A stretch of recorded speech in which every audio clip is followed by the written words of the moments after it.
Hi everyone, I'm Sydney. And I'm Destiny, and we're the founders of Bright and Scent. And our hope is to help you burn your light bright, and we do that through our symbolic candle business as well as our apparel business. We also do that here on YouTube by creating faith, life, and business content here for you all. If this is your first time here or you're a returning viewer but you just haven't hit that subscribe button yet, go ahead and hit it now.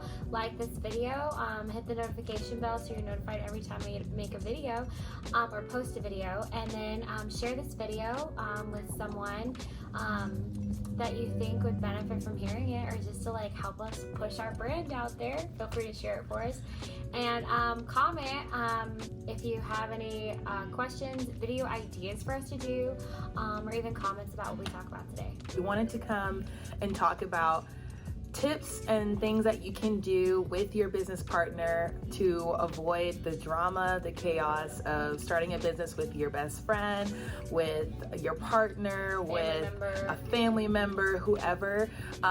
There's a lot of horror stories out there about, don't work with your family, don't work with anybody that you know. It's gonna be a hot mess. The transition is impossible. But we're here to tell you that it's not impossible. We've been best friends for almost 10 years and been doing business for over 2 years now. And so it's possible. And we have 4 tips to help you do that. First is communicate, and communicate often. Second is listen, not just hear.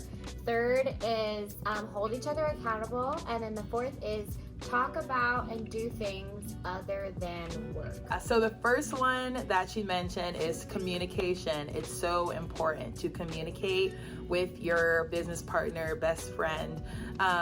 It can be kind of icky sometimes when you're working with your best friend because you have this history of just friendship and having fun with each other and nothing really serious happening. But now you have this business that you guys are both pouring yourself into.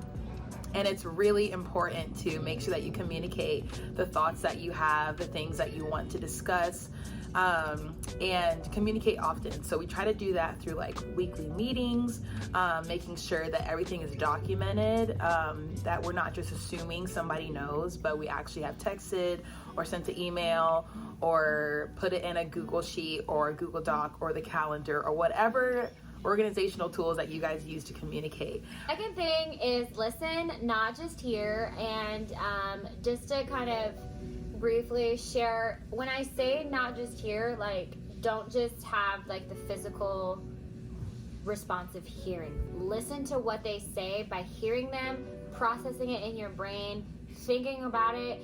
Sometimes you can immediately respond. Sometimes you need to take some time to respond and think about it some more and then come back to it, especially if it is a hard conversation or it's a hard topic or it's something that like you don't know the answer to.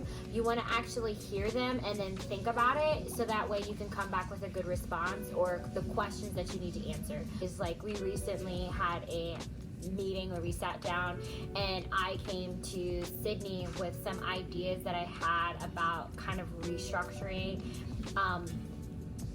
our whole business model. Our whole business, achieving the goal in a different way. Yeah.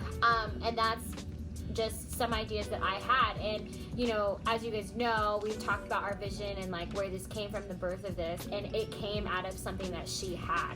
And let's say like she was defensive of it, she was not in a good place, she was protective, afraid, upset. Like she wouldn't have been able to listen to what I had to say to even determine if what I said was good or not. If she wasn't ready, like she just heard me and was like, no, it's different than what I said we were gonna do, so we're not doing it. But she heard me, she thought about it, and then she was like, wow, some of that's really good.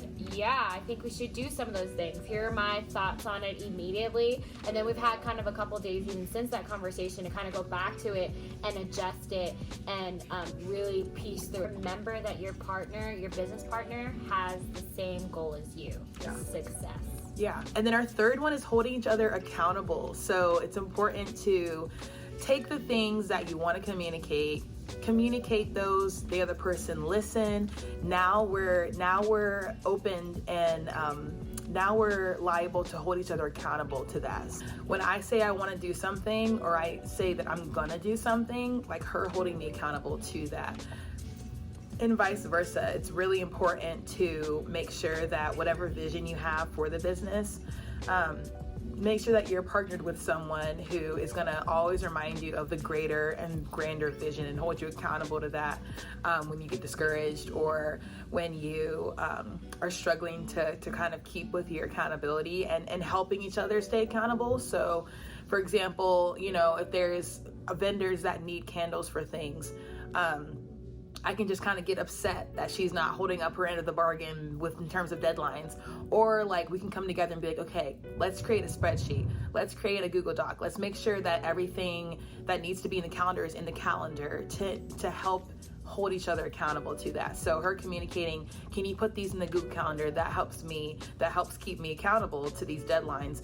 And then me listening and then going and doing that. So it's really important to, all these are kind of like intertwined with each other in order to create this really good and solid foundation for a business partnership. But yeah, holding each other accountable to what you say you're going to do is super important.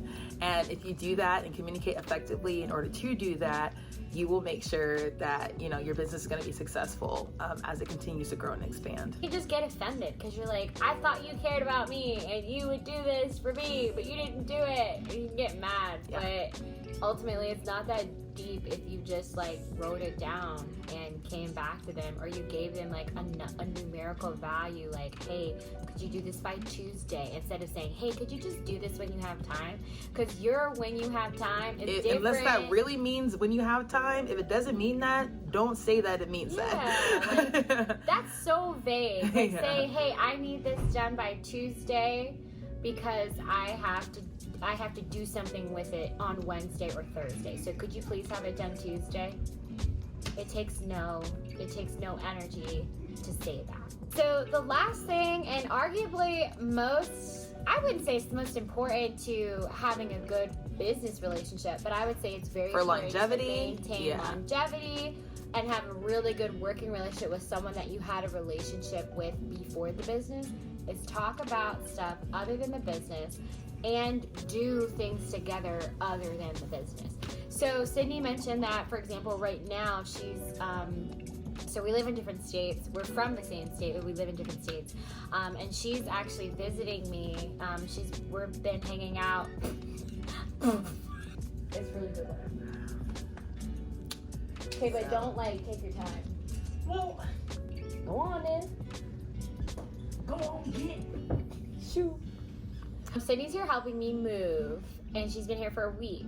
And the main reason for her coming was to help me move. Now, we could have taken every single day and done business stuff and done nothing but suck each other dry. But we haven't seen each other in months. So, who does that serve? Yeah. It serves the business in a way, yes, we're going to get stuff done. But, ultimately, we were friends first. We want to be friends last. So, we tried to find a combination to do both. So we're doing business stuff today. We had a meeting this morning, and then yesterday we had some conversations about ideas.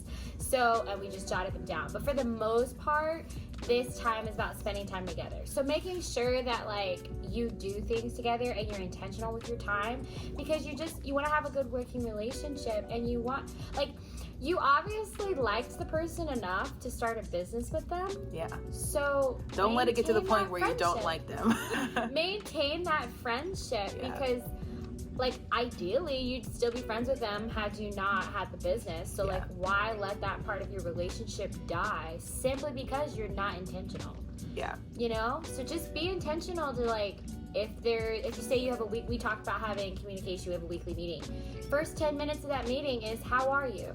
What's going on in your life? I remember we talked about this last time we got together. How's that going? I don't really have too much to add to that. It's just really important. It's just really important to prioritize what matters most, which of course is the vision of the business and all that we want to do with the business. But who are we if we're executing all these amazing and helpful things in the world if we're in ruin and hate each other, and it's strictly about business? And it's something that I've had to catch myself with, making sure that I look through our text thread and everything is not just business, you know, like making sure that you just kind of, and it's never been something where she's brung it up to me, but it's been something that you just have to keep in mind, because I'm someone who can be very focused at times, and then like I'll be whatever, and then I'll be super focused on like one thing, and yeah, just having that balance is important. So all these things, like I said, they kind of work harmoniously to create this